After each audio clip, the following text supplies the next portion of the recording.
welcome back to the Historia Dramatica podcast. I'm your host, Willem Carter. Thank you as always for listening. In our last episode, we followed Flavius Claudius Julianus, now known to us as Julian the Apostate, as he was made Caesar, or junior emperor, by the Augustus, or senior emperor, who happened to be his cousin Constantius. Constantius was responsible for the murder of Julian's family when he was very young, as well as the execution of his older brother Gallus later on. He kept Julian in captivity for most of his young life, from about age 6 to 17.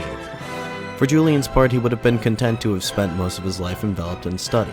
He was a voracious reader, drawn particularly to philosophy and theology. He became intensely interested in the old pagan religion of ancient Rome, and eventually renounced the religion of his birth, Christianity, in favor of it. Christianity was the dominant religion of the age, and Emperor Constantius was a particularly devout Christian, going so far as to issue edicts that outlawed certain pagan rites and practices. Julian was very careful to hide his new religion from public view lest he run afoul of the emperor and share the fate of his other family members. Nevertheless, in the year 355 CE, Constantius dragged Julian away from his studies, christened him as Caesar, and shipped him off to Gaul in order to help suppress the barbarian raids there. Julian stoically accepted this line of duty. He trained with his soldiers, intensely studied tactics and strategies of the great commanders, and eventually took direct command of his own soldiers. The emperor had expected Julian to be merely a figurehead, a representative of imperial authority in the region, while his cronies carried out the real work that had to be done. Julian defied his and everyone else's expectations and became more successful than even he had perhaps anticipated. He decisively defeated a coalition of 7 hostile Alemannic tribes at the Battle of Argentoratum, modern-day Strasbourg, capturing their high king and sending him to Constantius's court as a gift. Afterwards, Julian did what so few Roman military leaders had dared to do before him. He crossed the Rhine River, the traditional border that marked the outer edge of Roman civilization, in pursuit of the perfidious Alemanni. He was successful in bringing the remaining 7 kings that fought against him at Argentoratum to heel. But for all these victories, the Emperor Constantius was able to lay claim to all the honor and glory, and not Julian himself. Julian began to silently resent his cousin for this. At the same time, Constantius began to worry that Julian may be in the process of becoming too powerful, so he tried to instruct his cronies who staffed the upper levels of the Gallic bureaucracy to hinder Julian in his attempts to reconstruct the province. A sort of Cold War played out between the two imperial partners, one that became hot in February of the year 360. The previous year, war had broken out in the east between Rome and Sassanid Persia, and the situation was looking rather desperate for the Romans. Constantius sent a message to Julian ordering him to redeploy over half the men under his command to Mesopotamia in order to fight off the Sassanids. For all we know, Julian was prepared to oblige him, but his men were not. Most of them were actually natives of Gaul, and they had no desire to depart from the homeland they had just so recently finished safeguarding against the Germanic threat, only to be marched halfway across the known world to fight and die in some desert. In a masterstroke of political maneuvering, Julian harnessed the discontent of his soldiers, and used it to have himself declared as Augustus. Open conflict between Julian and Constantius now seemed to be all but inevitable, but it didn't necessarily have to end with the deaths of either one. Very soon after he was declared Augustus, Julian sent a reply to Constantius. In this letter, Julian attempted to negotiate some sort of compromise wherein Julian would acknowledge Constantius's seniority, and offered to provide the emperor with the reinforcements he needed by conscripting men from Hispania, but he had conditions for his cooperation. For one, he asked to be afforded sovereignty over the provinces of Gaul, Britannia, and Hispania, the provinces that were originally placed under his jurisdiction when he was made Caesar in the first place. Furthermore, Julian requested that he be given the power to appoint and dismiss civil administrators and army officers, a power that heretofore had been exclusively held by Constantius, and one that had caused Julian no small degree of trouble in the past. By the time Julian's letter reached Constantius, he had already heard the news of Julian's treacherous actions, and was understandably rather furious. His rebuke to Julian's rather tactful missive reflected this anger. He cautioned the Caesar not to have any ideas above his station.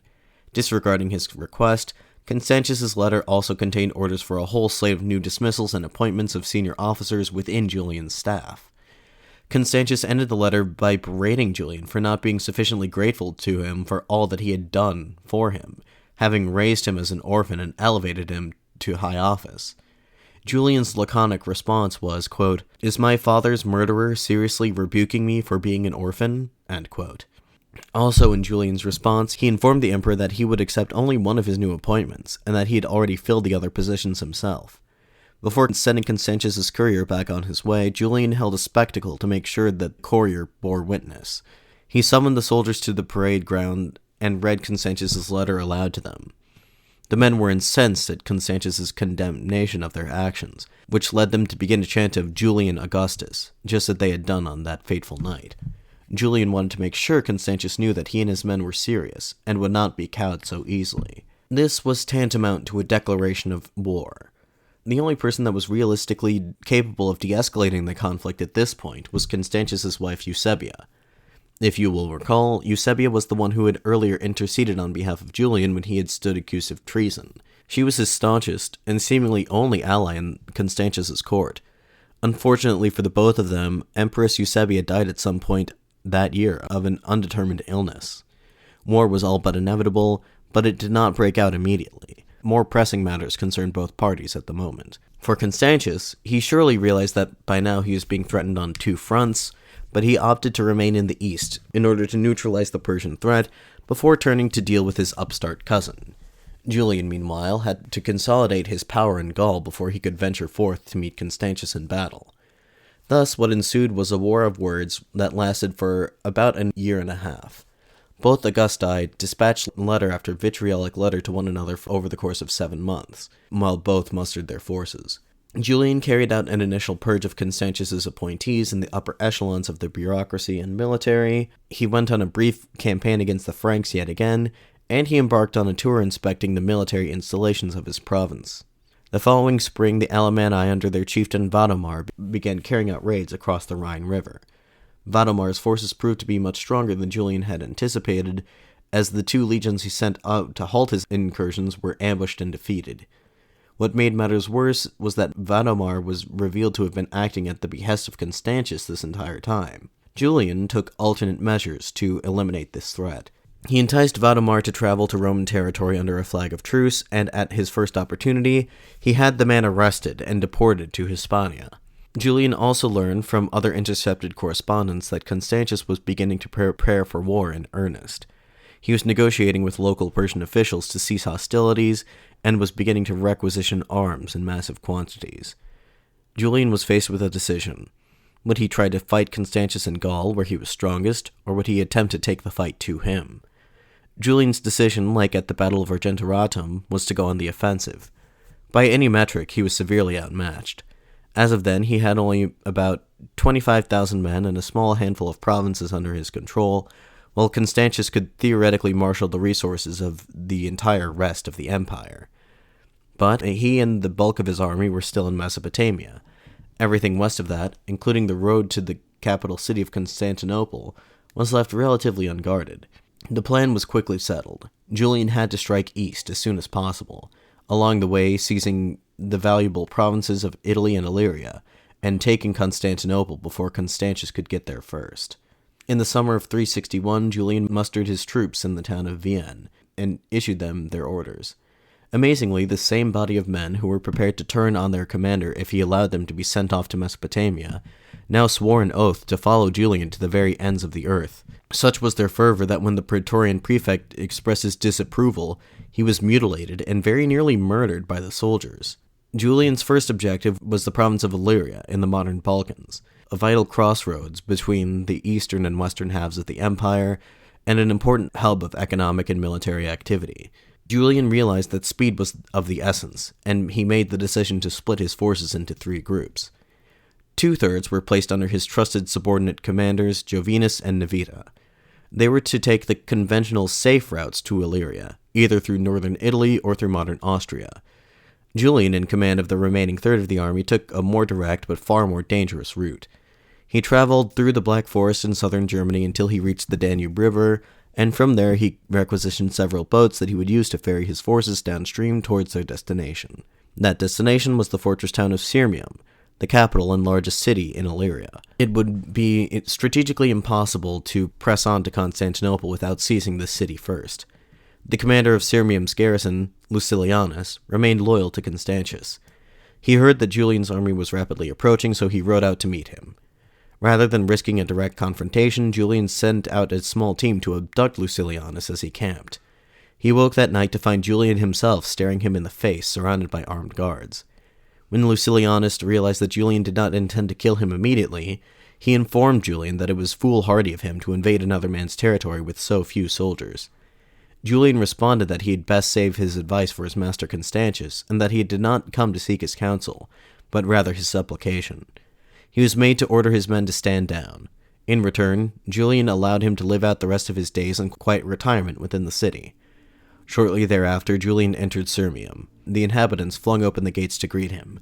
They hailed him as Augustus, adorned him with wreaths and laurels, and escorted him to the city's imperial residence. The city's garrison swore fealty to Julian, but he did not yet trust them, so he sent them packing well out of the way into Gaul. Julian moved on and quickly occupied the city of Nisus, but as he was preparing to make the final leg of his journey, he received some bad news. The 2 legions of Sirmium he had sent off into Gaul went into revolt and barricaded themselves in the Italian town of Aquileia.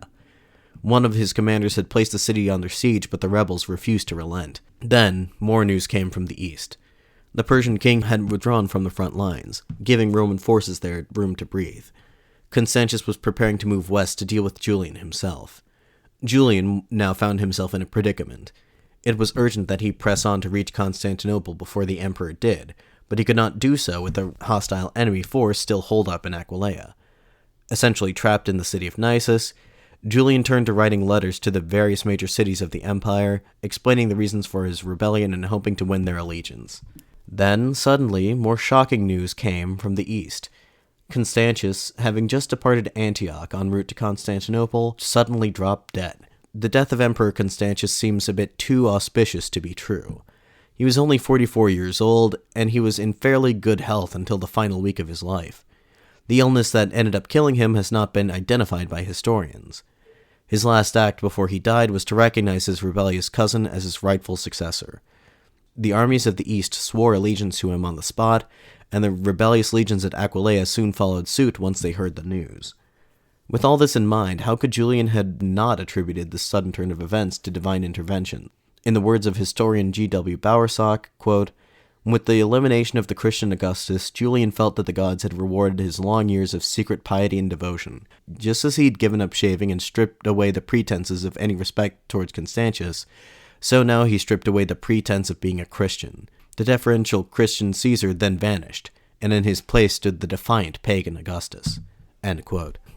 Julian began to openly worship his pagan gods. Immediately upon receiving word of Constantius' death, he had his soldiers offer a sacrifice of oxen to the gods, thanking them for their favor.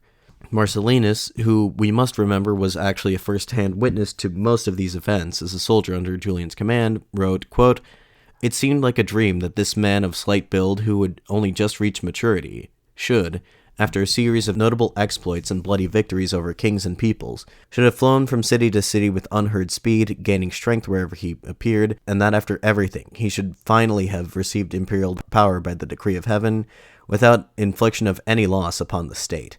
End quote. When Julian finally entered Constantinople, the city turned out en masse to greet him, just as they had done at Sirmium. Julian's first act after returning to the city of his birth after 2 decades was to hold a funeral for his dearly departed cousin, the emperor. Constantius' funeral was surprisingly solemn and dignified, considering the fact that he and Julian were literally about to go to war with each other mere weeks ago. When the former emperor's coffin arrived in the city after having been transported from the east, Julian helped carry it himself, and refused to don imperial garments for the occasion. He made sure that Constantius was given the full Christian burial that he likely would have wanted. He was laid to rest in the Church of the Holy Apostles alongside his father, Constantine the Great. With Constantius dead and buried, Julian could now begin to rule in earnest. He was eager to enact his pagan agenda, to roll back the restrictions on pagan practices, and to revoke Christianity's privileged status within the empire.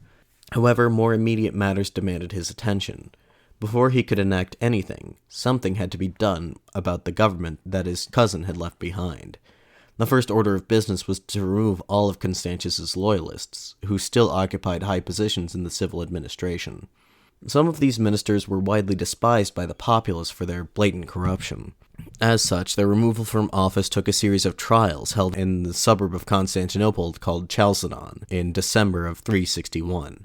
Julian, wishing to maintain the illusion of impartiality, did not participate directly in the Chalcedon tribunal. Instead, he merely stacked the court with politicians and military officers who he knew were loyal to him.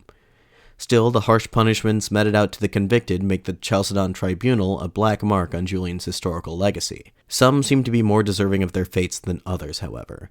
The late emperor's chief steward Apodemius and his spymaster Paulus were both widely reviled for their abuses of power. Both of these men were sentenced to death, although the method of their execution, being burned alive, surely rubbed some the wrong way. One man caught up on the wrong end of these trials was Herculean, a finance minister under Constantius, whom Julian had befriended while he was in Gaul. Julian would rather have seen the man pardoned, but he was deeply unpopular with the army. The army officers in charge of the tribunal sought the death penalty, and Julian, fearing that he could not afford to alienate his men, allowed them to proceed.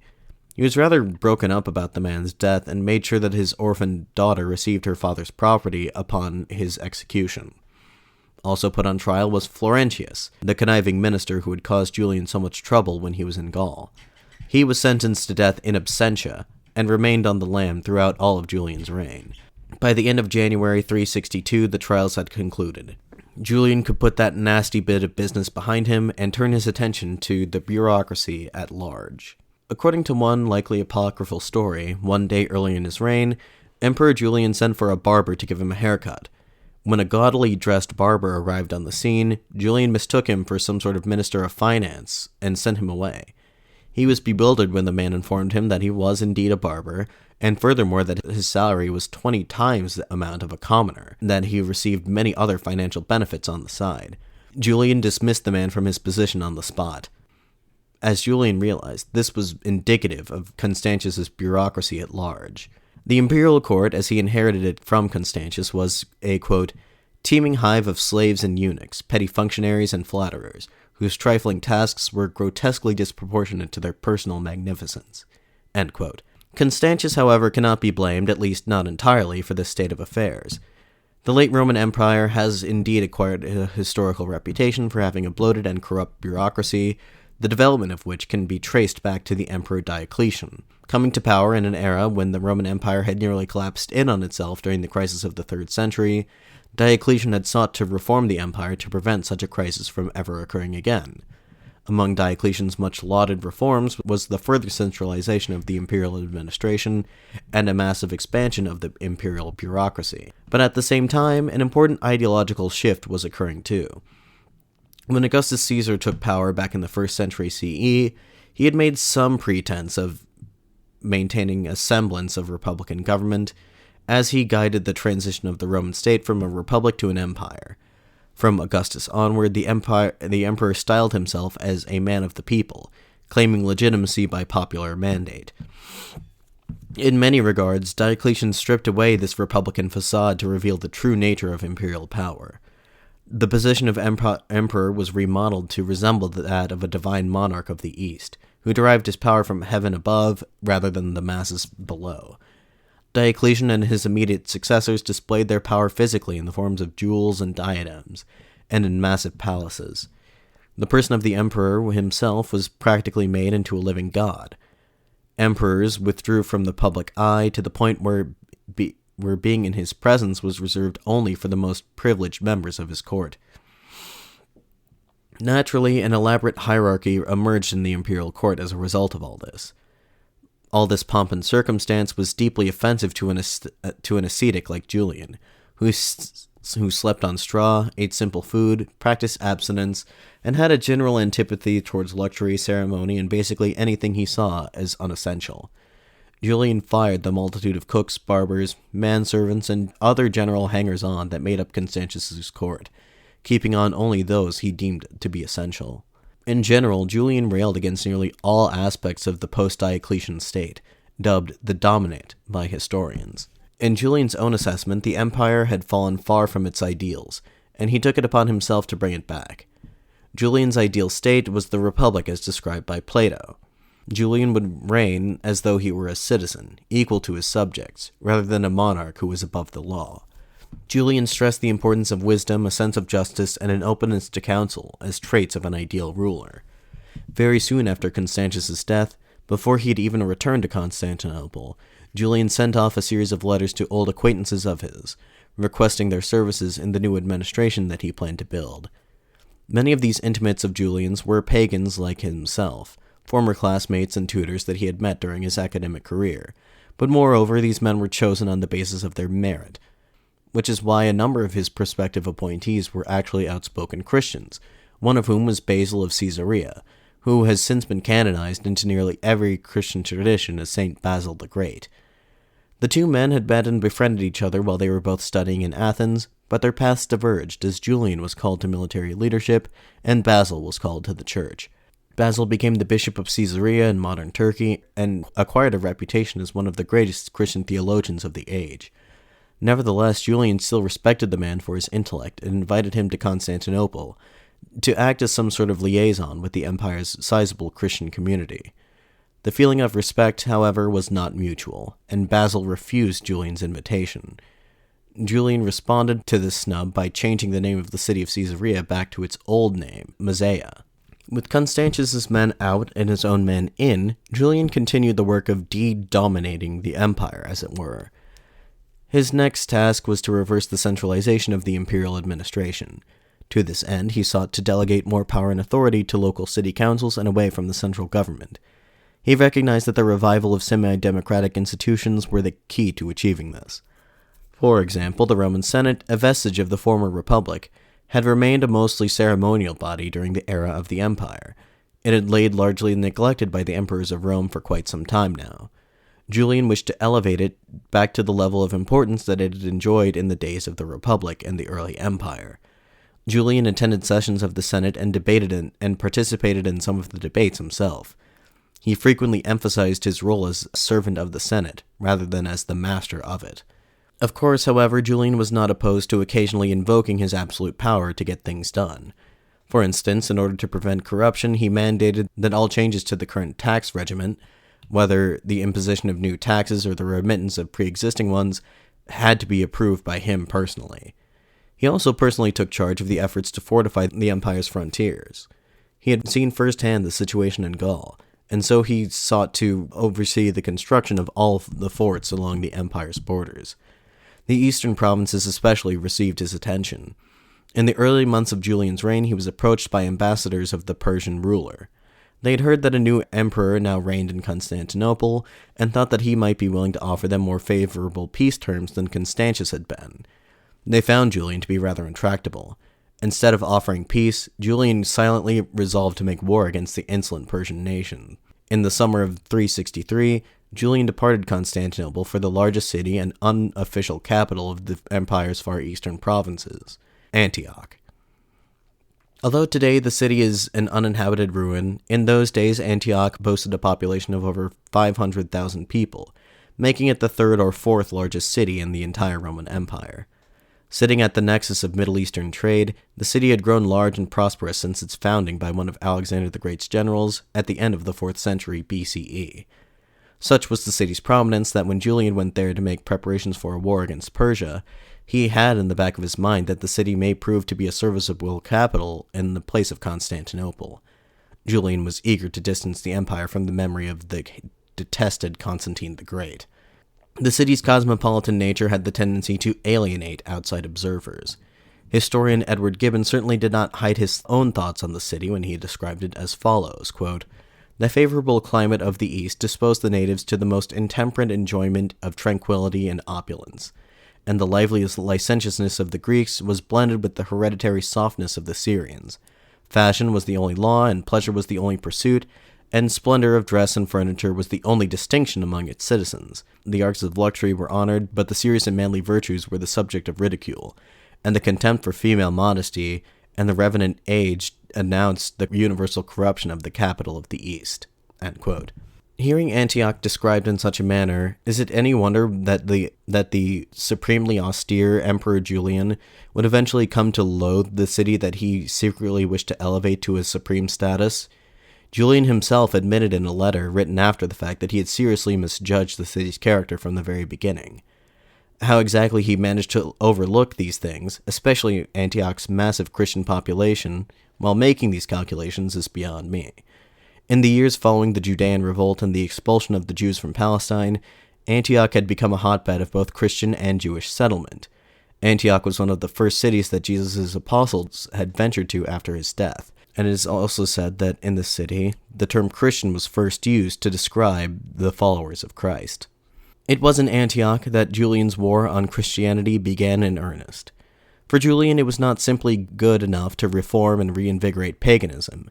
He had to undermine Christianity. He saw Christianity as a cancer upon Roman society. In his famous anti-Christian tract entitled Against the Galileans, Galileans, of course, being his favorite derogatory term for Christians, Julian wrote, quote, "The fabrication of the Galileans is a fiction of men composed by wickedness. It has in it nothing divine, and by making use of the part of the soul which loves fable and is childish and foolish, it has induced men to believe that this monstrous tale is the truth." End quote. Julian asserted that Christian beliefs were simply antithetical to Roman civilization, and as such the religion had to be eradicated. The opening salvo of Julian's war against Christianity took a rather unusual form. It was a declaration of universal religious toleration. To us in the modern day, such a thing sounds eminently reasonable, but back in the day, it was practically monumental. Although the Edict of Milan, issued by Constantine the Great back in the year 313, technically only legalized the practice of Christianity, it, in effect, made it the unofficial state religion of the Roman Empire. Various restrictions had been placed on pagan worship by Constantine in the years since, and especially by Constantius, who was far more zealous in his persecution of pagans than his father had been. Policies instituted by the two previous emperors included a total halt on the building of all new pagan places of worship, the prohibition of pagan sacrifices, as well as on the worship of pagan idols, and practically all other public forms of pagan religious expression. The penalty for violating these laws was death. Julian's Edict of Tolerance, however, effectively lifted all these restrictions. Julian's edict stipulated that religious persecution would not be tolerated whether it was carried out by the state or by individuals. To his credit, this seems to have been a genuinely held conviction of Julian's. Considering that he had the resources of the state at his disposal, he could just as easily have carried out a genocide against the Christians. The methods of persecution that Julian undertook were explicitly non-violent. He had the potential to do great harm to Christendom nonetheless. Julian followed up his Edict of Religious Toleration with a series of further edicts placing restrictions on Christians. Intending to marginalize Christians from the rest of Roman society, the most significant of these measures was one that forbade Christians from teaching or learning classical literature. This was far more significant than it sounds at first, because a firm understanding of these classics was all but essential to holding public office in Roman society. In depriving Christians of their ability to receive a classical Roman education, Julian was effectively barring them from participating in Roman political life. Had these laws remained in effect for longer than they were in reality, Christians could have become completely disenfranchised within a couple of generations. This so-called school edict of Julian's remains to this day the act for which he is most reviled by Christians. Even Ammianus Marcellinus, a pagan who typically depicted Julian in sympathetic light, condemned this action as, quote, "a cruel action that deserves to be buried in everlasting silence." End quote. Julian's Edict of Toleration went unheeded by others as well. The sudden shift in the religious landscape of the empire brought about a sudden wave of violence. Across the empire, Christians, desperate to cling on to their high societal status, lashed out at pagans, and pagans alternatively lashed out at the Christians who had antagonized them for the past decades. An exemplary case of this religious violence was one of George of Cappadocia, a Christian bishop and childhood tutor of Emperor Julian. The pagan community of Alexandria, which had long been subject to the bishop's abuses, took Julian's edict as carte blanche to take their revenge. A mob swarmed the bishop's church and lynched him. Despite his public stance against this very sort of thing and his personal connection with the victim, Julian could not bring himself to punish the city, leaving them merely with a stern warning not to do it again. The change in imperial religious policy also led to an uptick in sectarian conflict among the Christians themselves. In this period, quote-unquote Christians were far from being a unified group. Historically speaking, this period is far off from the Protestant Reformation of the 16th century, or even the Catholic Orthodox Schism of the 11th, but there were still many divisions among Christendom, mainly having to do with extremely obscure theological arguments that I am not prepared to parse here. Suffice it to say that the largest division within Christianity at the time of Constantine and his successors was the split between those who had accepted the results of the Council of Nicaea, the Nicene Christians, and those who did not, the followers of the rogue Bishop Arius, called Arians. The past two emperors had supported one of the two sides against the other.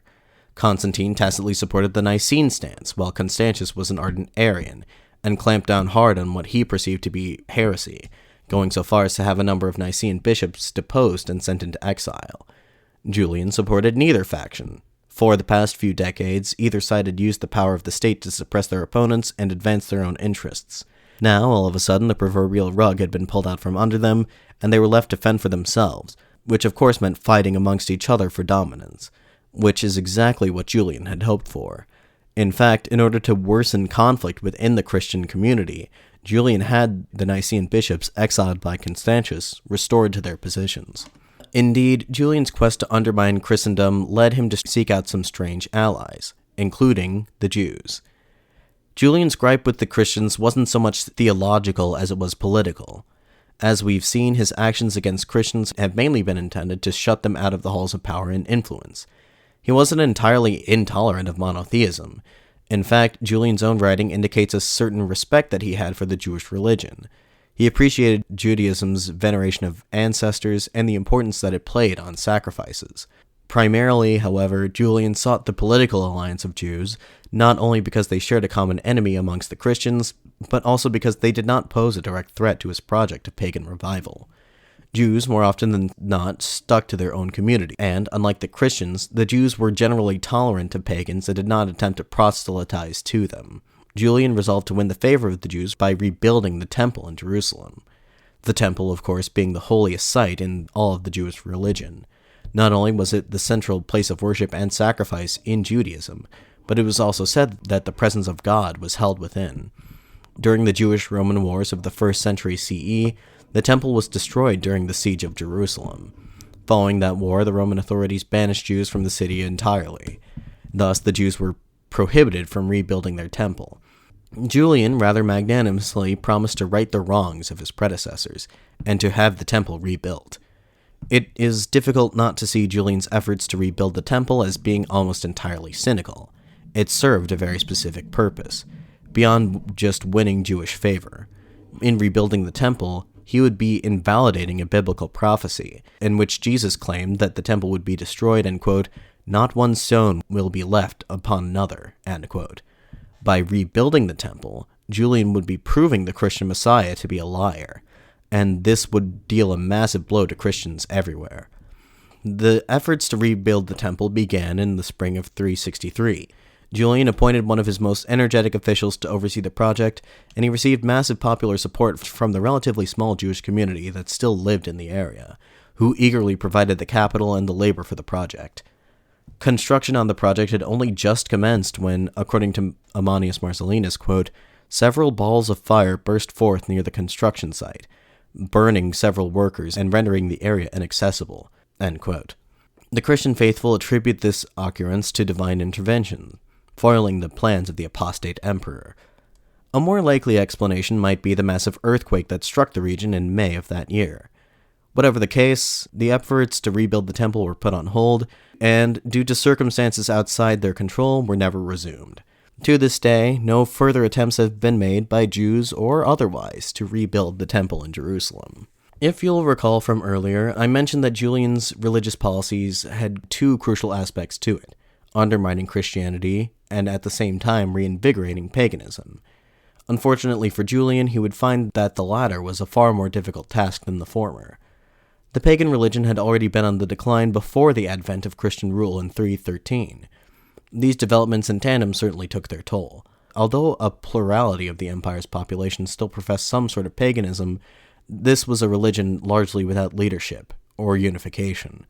To openly worship as a pagan in this day and age was itself a risky prospect, much more so for priests.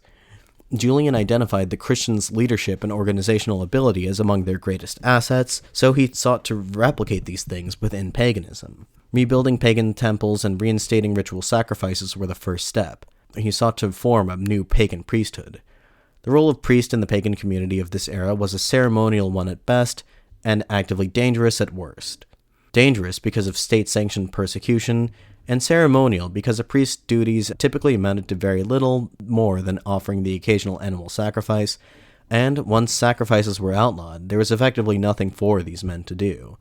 Julian wanted them to not only begin offering sacrifices in public again, but also to take on a societal role analogous to the Christian priests. In Julian's conception, pagan priests should be moral paragons for their society, helping the poor and sick and refraining from behavior deemed to be immoral. Looking back on it, it seems that Julian's efforts to reform paganism essentially in the image of Christianity were doomed to fail from the very beginning, if for nothing else than the fact that paganism and Christianity were radically different from one another in a few crucial regards. Paganism was not really a religion as such, rather it was a collection of various traditions from across the empire. Unlike Christianity, it had no central text, no common prophetic figure, and not even a fixed pantheon of gods. More importantly, it lacked the popular appeal of Christianity. Christianity's appeal, at least at this time, was to the masses of society. Paganism could only be actively practiced by society's elites. Julian would have to overcome all these obstacles in order to see paganism triumph over Christianity, and ultimately, these issues would prove to be insurmountable. Well, this episode has gone on for quite long enough, so I think I'm going to have to save Julian's showdown with the city of Antioch and his war against Persia for the next episode, which will be in 2 weeks. Until then, please feel free to address any comments, questions, concerns, etc. that you have to the show's email address, historiadramaticapod@gmail.com. Again, you can also reach me via Twitter or Facebook, links to both of which will be in the episode's description. If you like the show and would like to help support me, consider leaving the show a positive review on your podcast listening platform of choice, by becoming a patron on Patreon, or by purchasing some used books from me on eBay. In any event, this has been the Historia Dramatica podcast. I'd like to thank you once more for listening. I'm your host, Willem Connor, signing off.